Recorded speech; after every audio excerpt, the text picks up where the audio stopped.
you for joining us for our second Fireside Chat for this season. We're super excited to be here. And of course, we have Sara Boilen, who is our moderator. And we are joined by Mark Dundas tonight. He's our lead forecaster for the Flathead Avalanche Center. And we have Burket Kniveton. He is a member of the community who's going to share his experience this winter with a near miss. So this is a wonderful opportunity for all of us to learn from each other, and just a really healthy conversation that we hope to engage with all of you. And behind the scenes, we have Kim Gibbler. Where's her hand?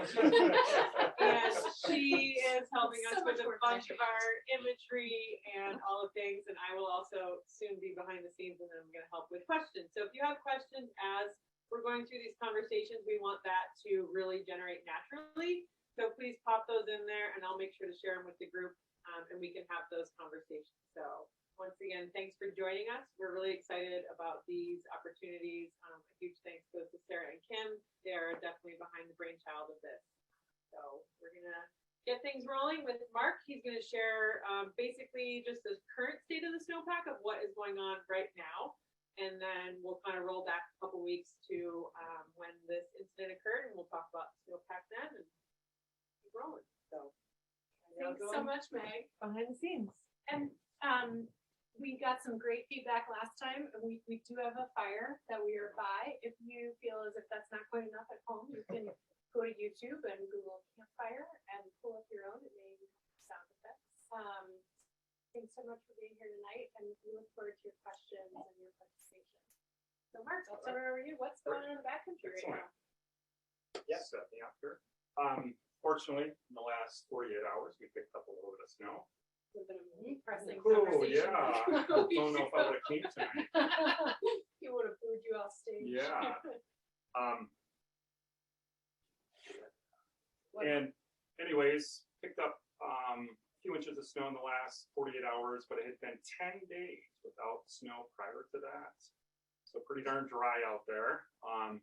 Leading into today, the avalanche hazard was low for 4 consecutive days.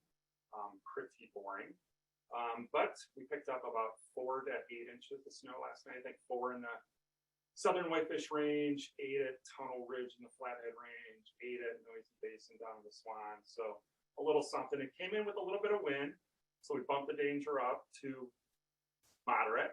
And avalanche problem number 1 today is wind slab.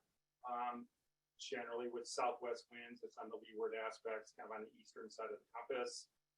We rated that as possible today. It's a new snow avalanche problem, so it's only going to be around for a few days, and then it's going to be gone.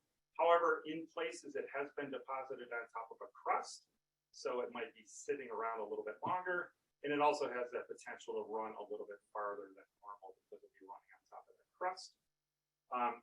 We still have our persistent slab as a problem.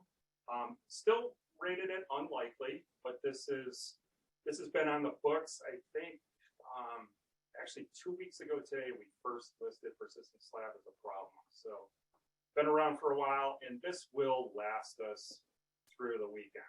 So this is going to be around for a little bit longer.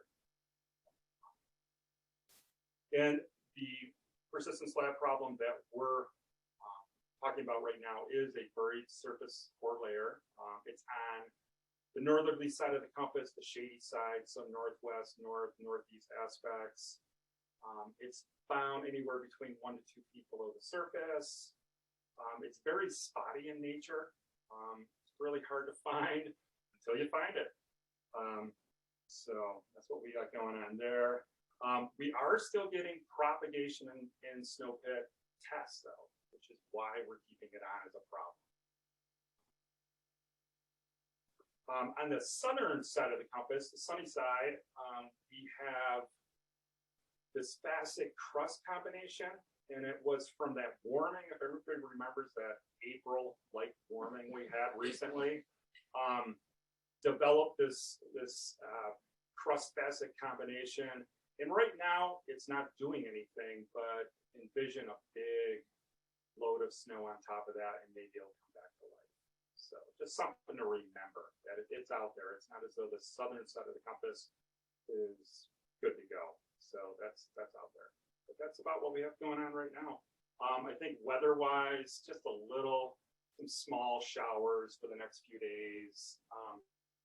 There is a chance that late in the weekend we might have a more substantial storm, but stay tuned for that. Yeah, the weather's looking good for the weekend. Yeah, let's hope. Let's hope.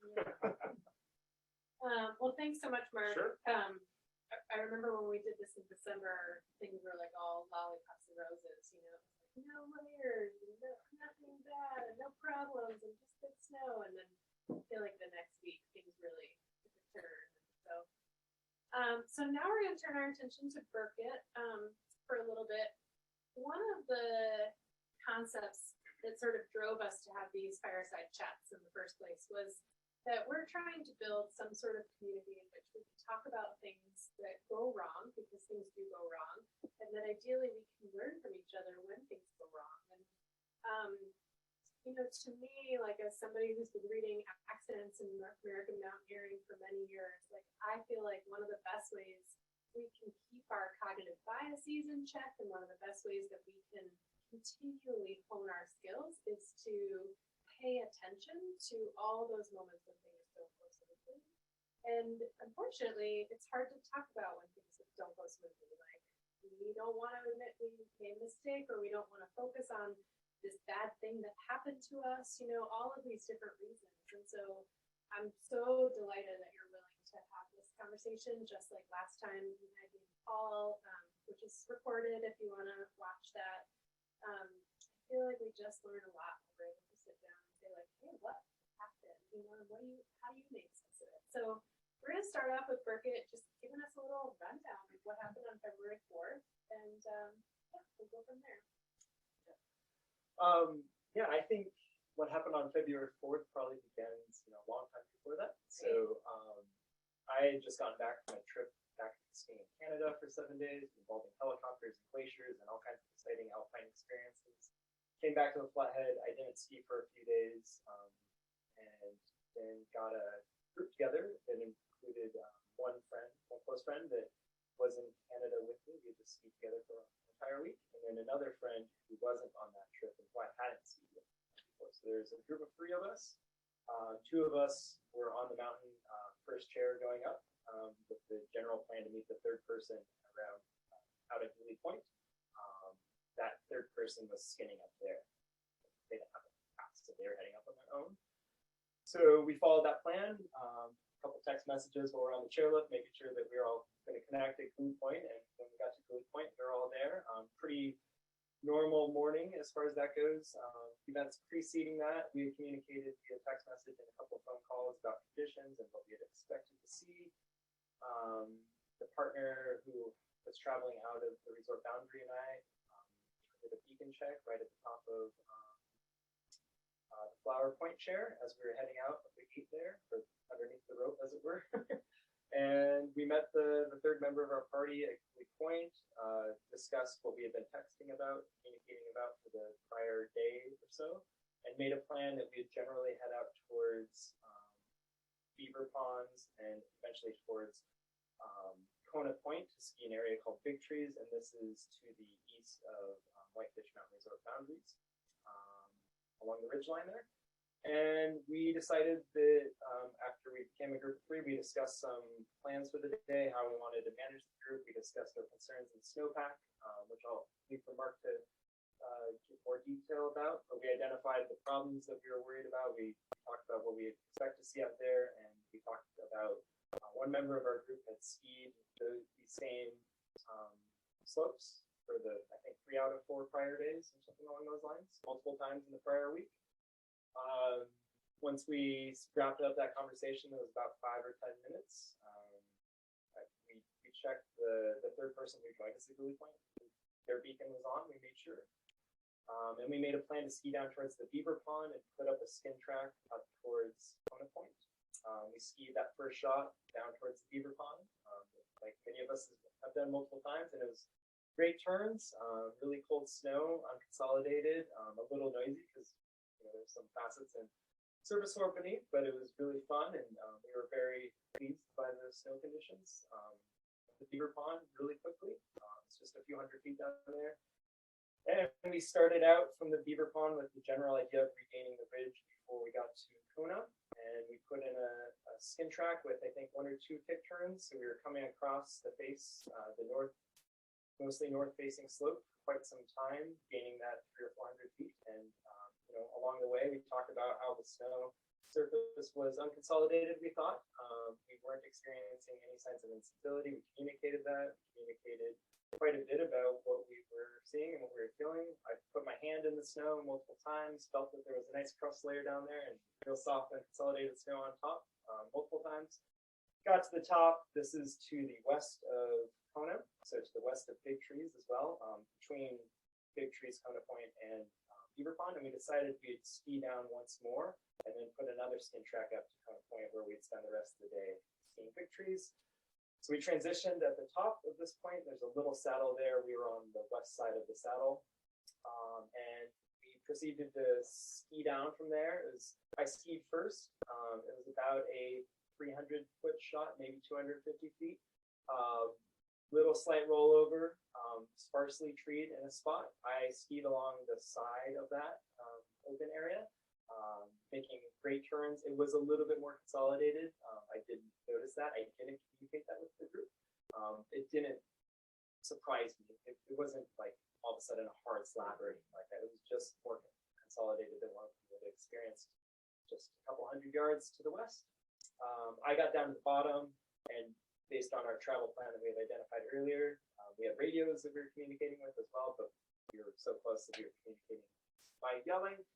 And the second member of the group skied down kind of to skiers left of my tracks, and with about 10 or 15 yards in between most of the way down, it's about 20 seconds of skiing, 25 turns maybe, real quick. That person got down to me, and we radioed up to the third member of our group, who proceeded to ski down. And the next thing that happened is we heard cries of pain. The third member of our party didn't make it to us, and it was clear that there was some discomfort based on what they were sharing audibly. I tried to communicate with them. At this point, we couldn't see anything. There's a few trees from where we were to where this was occurring, but we could hear them. I tried communicating with the radio. They didn't respond on the radio. I just yelled up, "We're coming up. We're transitioning." I'm a split border, so it took me an extra moment, of course, but we transitioned relatively quickly, and we were up to the person we found them trapped within 5 minutes, if not less. It was a pretty quick turnaround to get back up there. When we arrived, they had already removed their pack. They were partially buried and pinned against a tree. I think there's some photos to show later. They were partially buried, pinned against a tree. This person was skiing, and their skis were in such a way that they were trapped, and there was some discomfort in their knee and ankles. It was really clear that there had been an avalanche, and we just went straight to the person that was trapped and were able to get them out of that position, that really uncomfortable position, within a matter of seconds. The snow was still pretty soft. The shoveling was really quick and easy. I actually got my shovel out, and I just shoveled a few times. The other person in the group was able to take care of it before I really did much shoveling, actually. So at that point, we kind of assessed really quick that we weren't in any immediate danger. So we decided to just slow down, got some snacks out, got some water out, got some jackets out, and we just took care of each other. I was able to go back up to the crown and poke around and see what Mark will share in a little bit. And then we headed back out to the resort boundary quickly after that. The skier who was trapped and pinned against the tree, no injuries. Just want to make it clear, they were buried up to their waist, standing up. They never lost their footing. So they initiated when the slide began. They were probably in the middle of the slab. The crack on the top of the crown of the avalanche was above them. The whole slab slid down. They were trapped against a tree.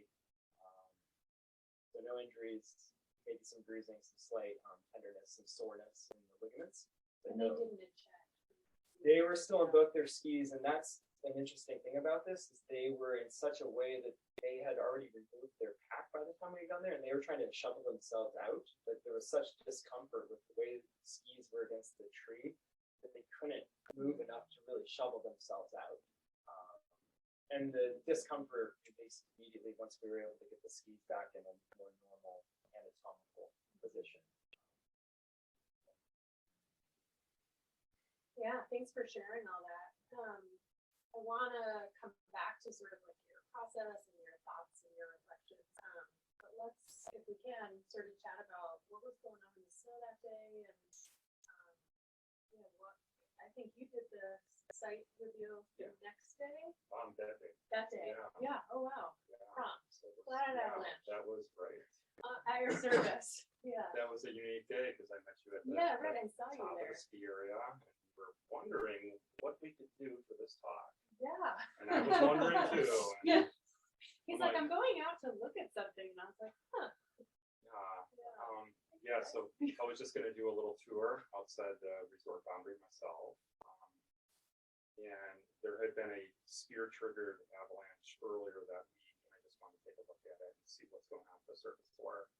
And while I was actually in the crown of that skier-triggered slide, taking a look at that, with 3 really nice people walked up to me and said hello and mentioned that they had just gotten into an avalanche, but everything was okay. And I really appreciate it. Obviously, Burket did not need to do that. He could have just slinked away and not said anything to the avalanche center. But it was really nice. He went out of his way to say hello. I haven't seen him in a few years, it seems like, and so that was nice to catch up. And then he said, "Oh, by the way, I do need to tell you something." And so he gave me great directions on how to find this. And it was only 5-10 minutes of a very casual skin to get over to between the one slide and the one that just triggered, his party was triggered. So went over there and just did a quick look at it that day. I do have I don't know if we want to look at a few slides. Yeah, let's look at Or what's images going of on. Yeah. what's going on. But leading up to that, we had a really long, dry spell.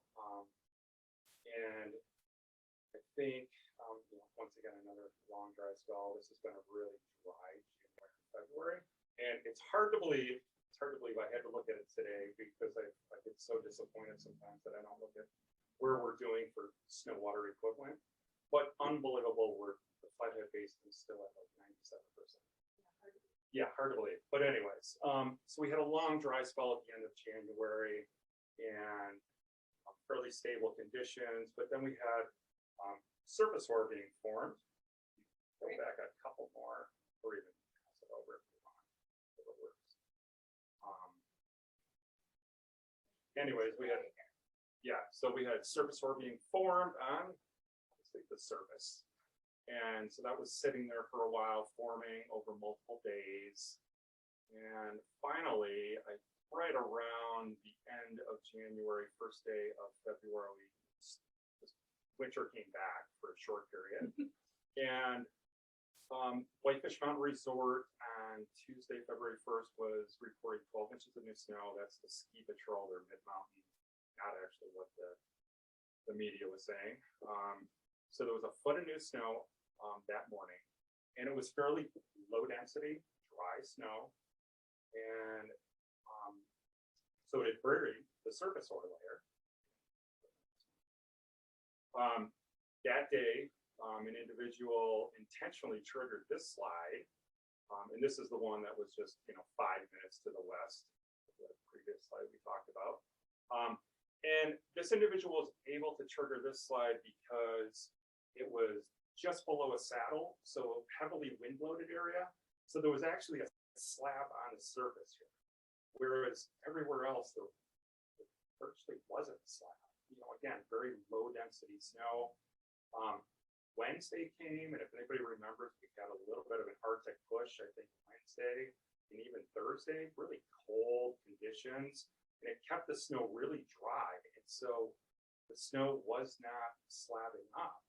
So yes, we had snow sitting over a surface ore layer, but we didn't have the slab on top of it.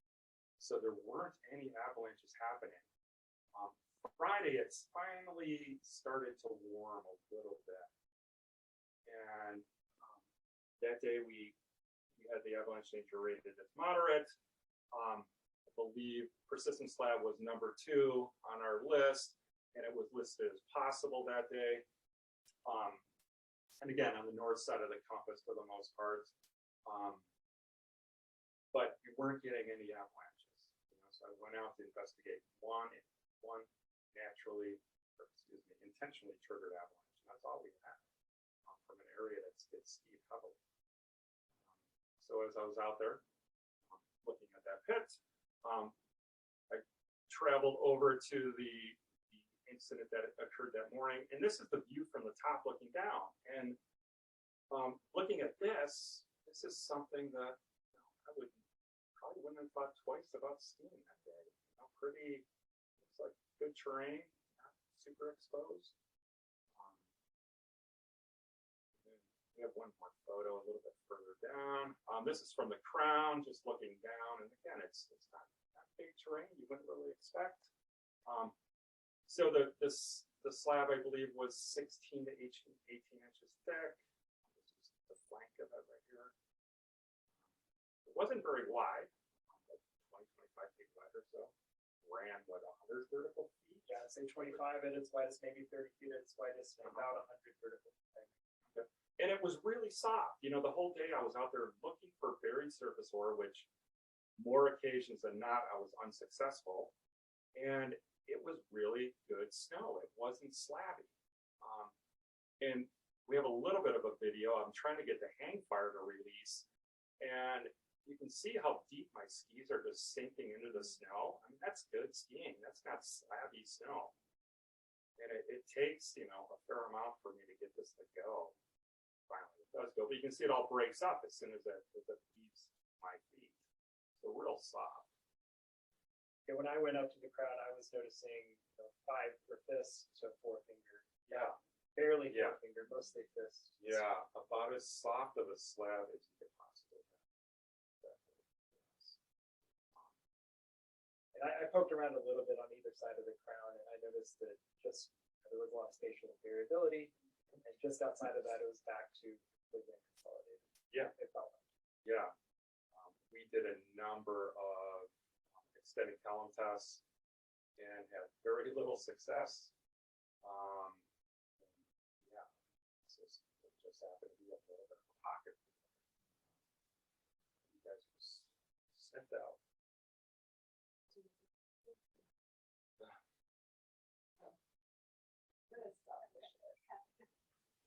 So, Mark, that's really helpful. And, one of the things that when we were chatting kind of before this, I heard you say to Burket, you did everything right, right? Like you were thoughtful, you were aware of problems, you were skiing terrain that, we would see, and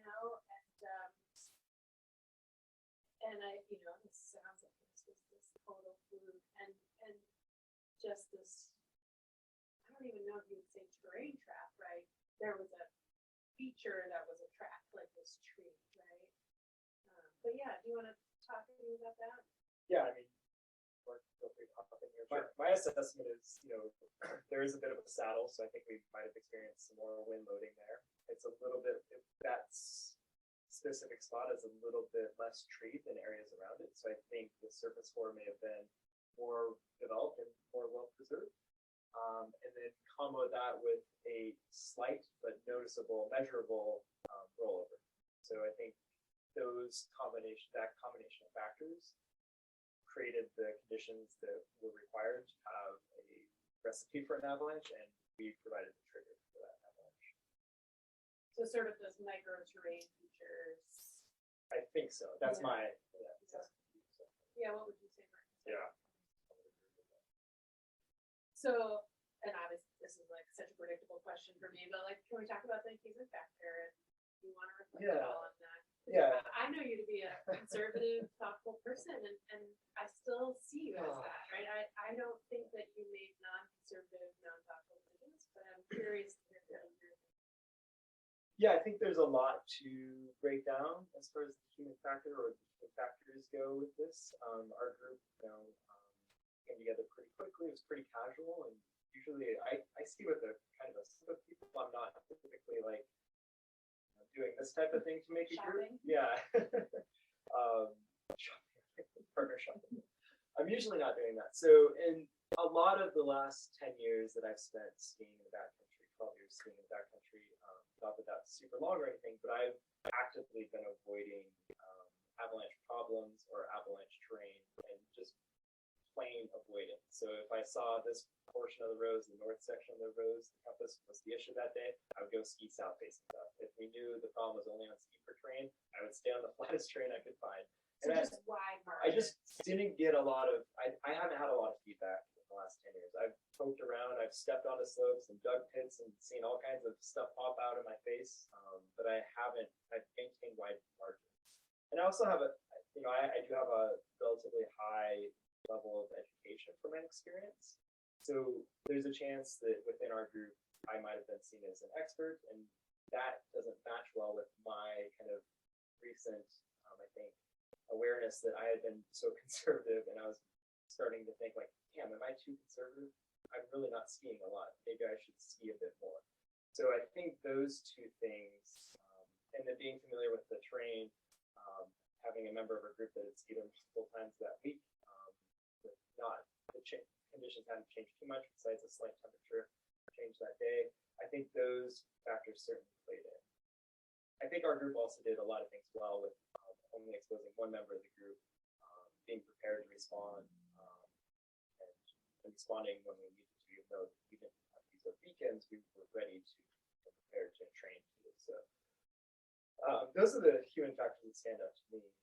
And maybe some like scarcity, like a desire to ski, not that there wasn't a lack of powder to be had. We weren't racing anybody there. We were certainly first one out there, I believe. But just a desire to have a fun day.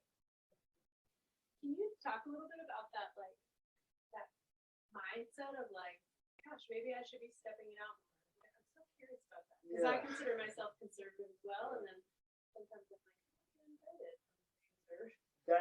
And I think this is kind of hard to talk about because that is my experience. I feel like I'm always the no guy,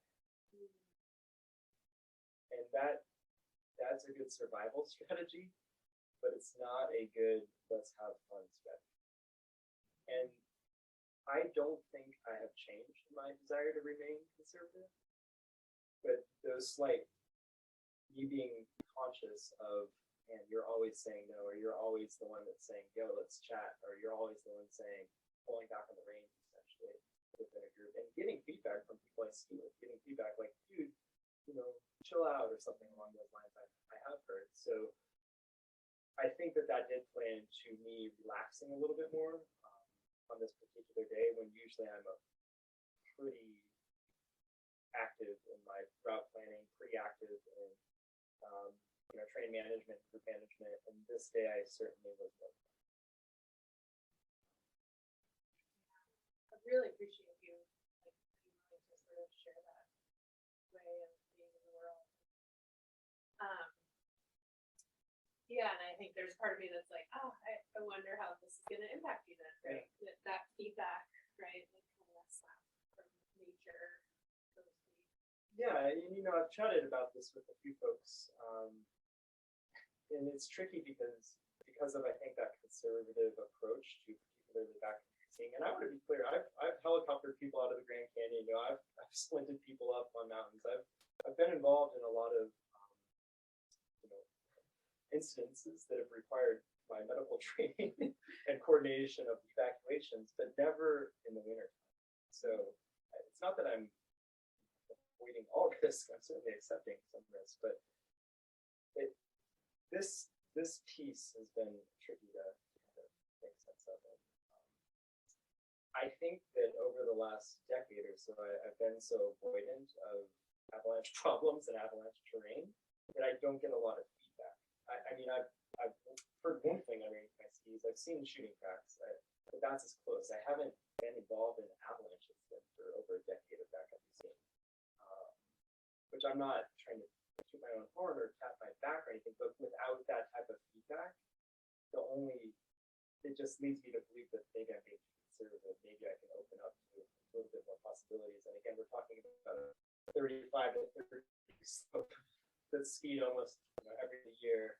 So that's my example of stepping out and getting some pretty serious, letting my hair down and getting some pretty serious feedback. And we're sitting here laughing. This is something that's been on my mind too. Is the difference between us sitting here laughing and me crying is a pretty fine line. And in this case, the person who was trapped wasn't hurt, but there are so many other cases where that's not this way, and where we would be ashamed of ourselves, or I would feel ashamed for laughing, right? So I just want to acknowledge that as well, like the fine line between this being something that was a lot more consequential and us walking away across the point back from the resort, like almost like nothing had happened. I think that fine line, we touched the line. And the difference between this being a story about a near miss and this being a story of an accident is maybe an inch with the person's knee. I mean, maybe 2 degrees that their ski was pushed, or a little bit more snow that entrapped them and required us to, they were buried more and had to go deep. I mean, the margins, I think, were pretty thin. Well, I'm really glad you highlighted that, because one of the things I think about as you were talking earlier, you're like, I'm a conservative backcountry skier and like these wide margins, right? And because nature is so unhelpful in teaching us where those margins actually are, we don't know, right? So some of what I'm hearing, and please correct me if I'm wrong, is like that here you are thinking that I have this really wide margin to work with. I'm the no guy, I'm pulling it way back. And that actually, maybe we don't know how wide, maybe they were narrower than you were thinking. That is what has been through my mind, the last 10 years, is we don't get the feedback right. It's an environment, a wicked learning environment, I think someone will have described it as, and we don't get a lot of feedback until we do. And when we do, it can be pretty consequential. And again, I think we were on the line of consequential. So I'm not saying that I haven't been on that line up until this point. I'm just saying I haven't gotten the feedback that I was on that line until this point.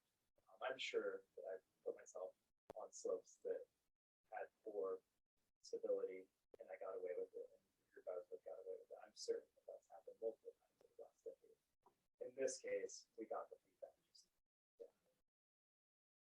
I think,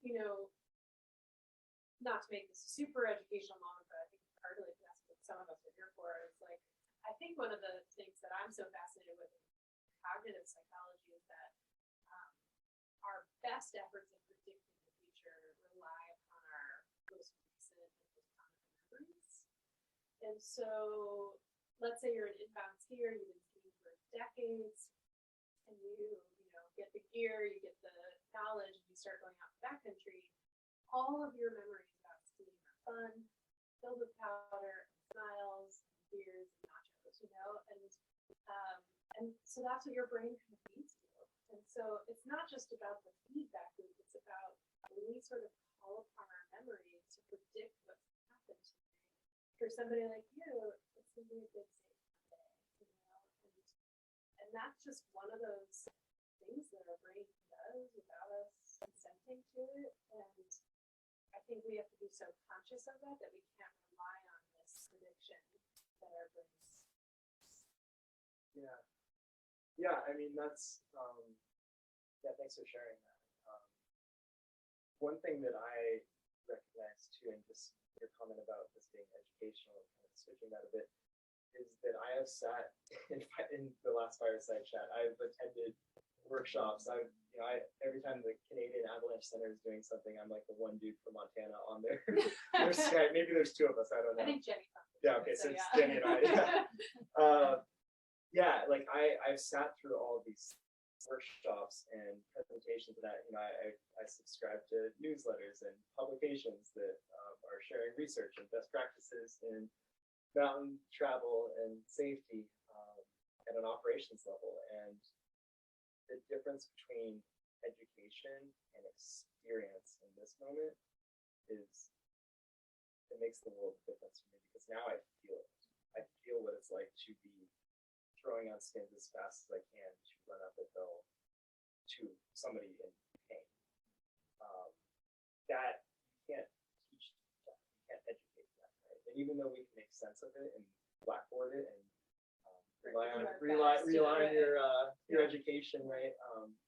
There's a difference between that and then actually feeling what it's like to be running up the hill because your friend has been involved in an avalanche that you can see the crown of as you're coming around the tree. That's a different reality than sitting in workshops or fireside chats or reading books. There's a unique thing that I did not feel like I've experienced that something changed internally. Do you feel like you have changed, or even, because I'm sure it's not fully formed, but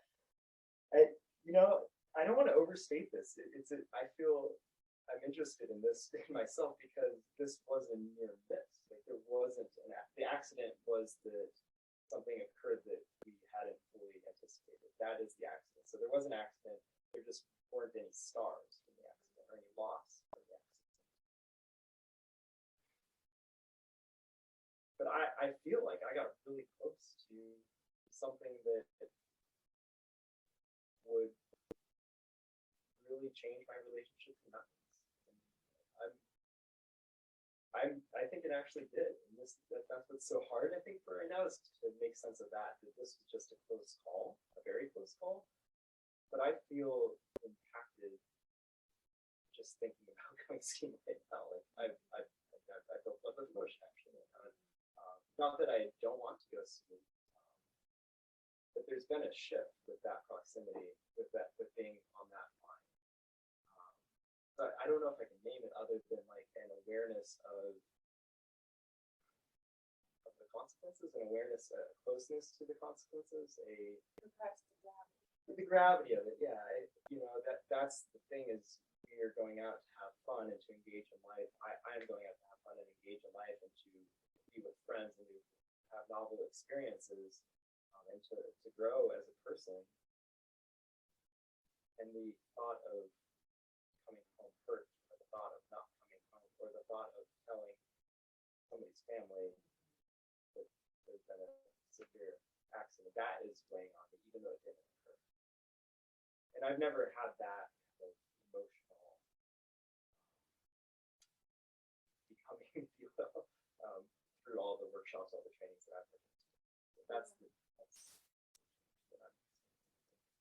I think one thing that comes to my mind, and this is just a comment, but just of like, I wonder if that'll help you know more in the backcountry. Like, I think we, as partners, like, as people who go out in the mountains together, we all have these long, extensive histories and experiences. And I think, like sometimes when you're chatting and you're like, what do you think, right? You can kind of, it's two-dimensional. Like, it's like, oh, you're standing between me and this line versus like, oh, you've touched something that, maybe I've never touched. And you're bringing like, some knowledge or some experience or some trauma or whatever that, I don't know, as a listener, it's making me think about like how I listen to my partners and honor that more. Yeah, I think it's tough. It's going to be different for each of us as the no person or as the partner recognizing that somebody is saying, hey, hold up, let's look at this or let's consider something that we're seeing. And I think there's other factors at play for me personally. Just watching Cody Townsend shred all these rad lines all over Right North here. America, right in our I backyard. know that was shredding. Yeah. And well, shredding's loudly. Shredding alder. And having friends that are skiing big objective lines and a desire to still participate in that and trying to reckon that with a desire to stay away from risk, those are two hard things to pull together. So I don't know what the answer is. I don't know what that looks like tomorrow. If I go ski tomorrow, I don't know how that plays out. I just know that it's different than it was 10 days ago. Something has changed. My awareness of the gravity or the weight or the dance that we're engaged in when we step into those environments. Or the margins that we actually can see. The margins that you're aware of, the margins that you're not aware of. And there's so much interesting discussion about this, that, there's just so much inherent risk. We can never mitigate all the risk, right? Okay. Then how much risk are you accepting by stepping out into avalanche terrain? That's I think a conversation, a personal conversation and a personal dialogue. And that we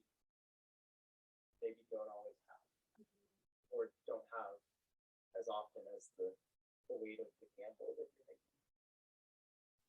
Yeah, I mean, I'm like so glad you're here tonight, because of offering this, offering yourself and your experience and your reflections, but also offering this opportunity for folks to watch how you talk about stuff like this. This is real hard. Like in all the level 1 classes I teach, like every class there is there, and they're like, okay, great. So how do you talk to your partners about this? You know, and I'm like, well, that's heavy too. Let's talk about that then. But this is really hard to navigate. Because it's real. Because it's not a case study. And Mark, you were there that day, so it's almost not a case like you were involved in a way because I made you go over there. But that's the difference, I think, because we can watch as many videos in the level 1s or in other training scenarios or on Bofac's website. Know before you go, we can do all these things, but we're removed from that experience, right? So there's a screen or there's some dude talking to you about their experience, but it's very rare that we're in the experience of going up or down the hill with a shovel and the thought of like, what am I going to say?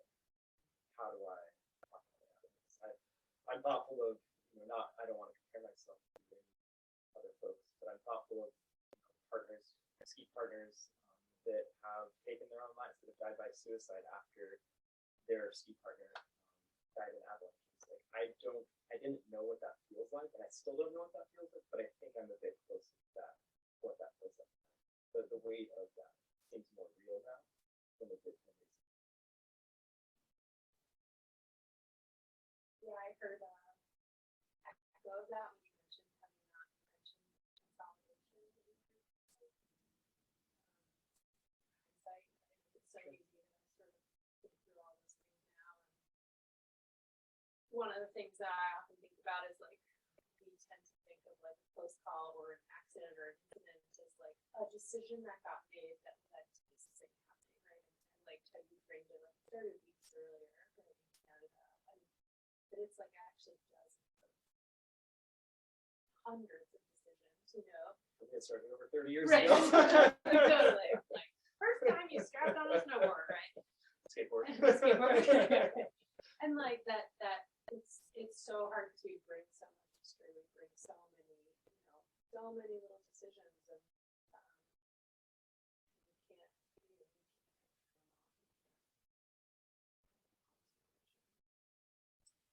So I do want to mention if anybody has any questions for Mark or Burket, feel free to pop them in the whatever it's called, Q&A. Or Sarah, questions for Sarah. Yeah. Yeah, and I wonder, Mark, you spent a lot of time out in the backcountry. Do you want to weigh in, or do you have any thoughts that you want to just share? Just super psyched that I was informed about this, and so happy that I did. Yeah, so many people walked away from that and not said a word. I'm sure all of us have been in that situation somewhere in our lives where we haven't owned up to this. And I just really appreciate it forward because it's been great. I've learned a lot just listening to it. I wonder if we could, I really wanted to let Burket just tell his story without, interrupting on the screen, but because it's Canyon Creek and because it's so common to most of us, we have a map. We look through some pictures. Yeah, absolutely. Do it together. That's what I brought you along, right? Should I narrate as you pull them up? Or?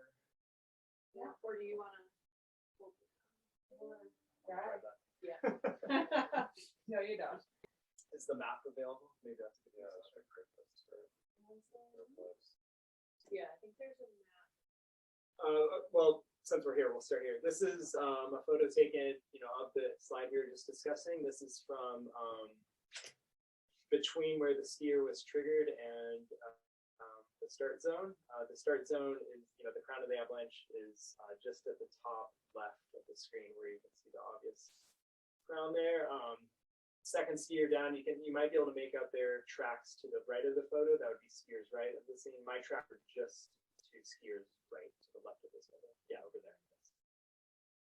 So that's a track. Yeah, and I measured this with approximately, and the third skier down ski between our two tracks. I measured this, Mark. I don't know if you got a precise slope angle. I measured it about 36, rolling over 38. So certainly within the range of what we know to be avalanche terrain, but not particularly steep and not particularly benign. Kind of right in that spot. And it was fun skiing, I will say. Of the crown, you can see, if you look closely at the bottom of the crown, you can see kind of the clear lens, if you will, and that's the surface or layer. And again, we were aware of that being there the whole time that day. So what you're seeing here is the bottom of the runout zone of the avalanche debris. On the left of the photo, there's a ski with a skin on it.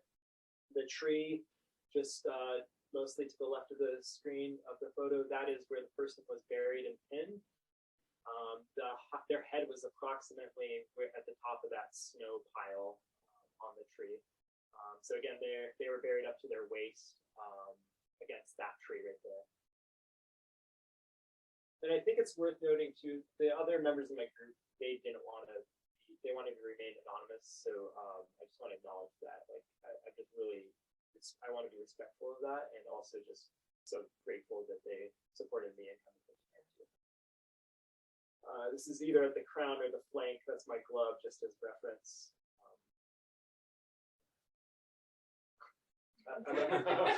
I'm guilty of not bringing. I do have very nice, very fancy crystal cards, You mean this isn't but I'm also a member at Costco. And this is actually representative of my mindset that day. I didn't bring like my pit. I have like it's a BCA, like you've probably seen that gray. I have that with like lenses and card, and usually that comes in, but I was in this more relaxed mindset, so I brought my wallet instead. So yeah, this is just showing. This is on the bed, and I had to go through my wallet, and it actually took me a minute to think of which card to use. There's like all these IDs, like my credit card and ID. Okay, the front of the costume. Yeah. But this is the surfacer and facets that were the weak layer of this. So I did a series of 2 extended column tests at the crown. The first one, it did collapse, but it did not propagate, and it collapsed with moderate force. I think it was from 15 taps, which is moderate. And then I just went back up into the crown a little bit further, closer to the rollover actually. And that's where this result came out. So this propagated with very light force all the way across, and the top part of that column came into the pit with me. I wanted to do a PST just for good measure because they're always fun, but we needed to get out there. That's what surface ore looks like, buried surface ore. That's along the flank, I believe, or at that pit location, the crown of the avalanche.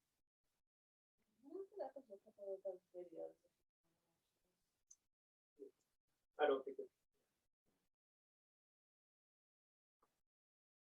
these are videos I shot at the crown.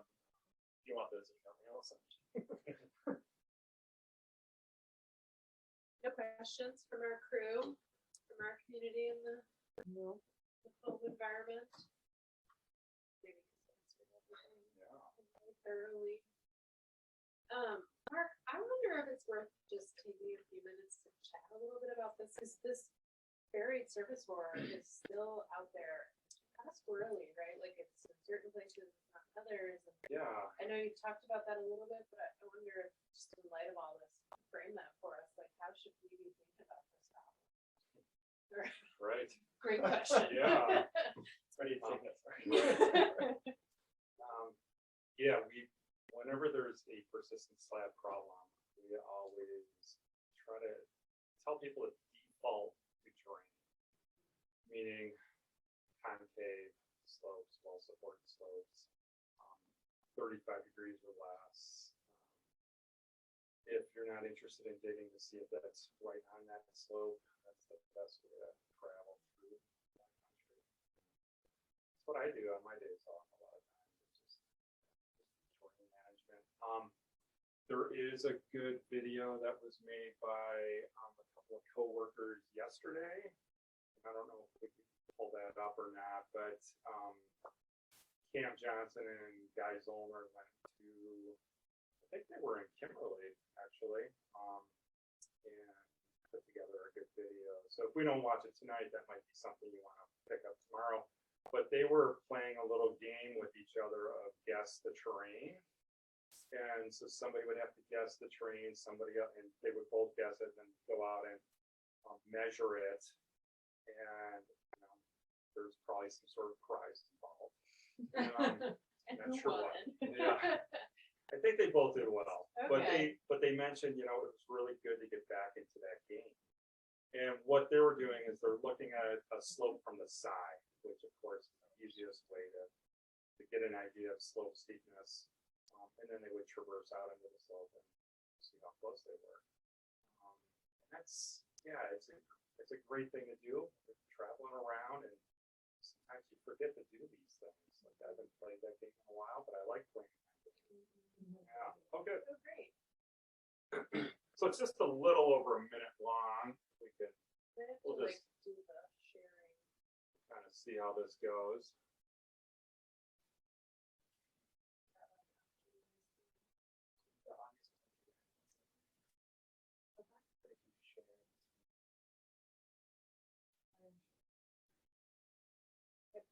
If you share all my tabs. That did not help. Can I do it? There's just like a button to add. So we'll just talk while we're maybe. So anyways, they're doing a multiple hits, and you can see they're getting propagating results. They're showing that there's very surface ore, but then also some hits, no results, some slopes, and so it just shows the spotty nature of it. Sorry. They were just heading out onto a slope, and that's where they were playing that guess the slope angle game. I think I got it. Let's try.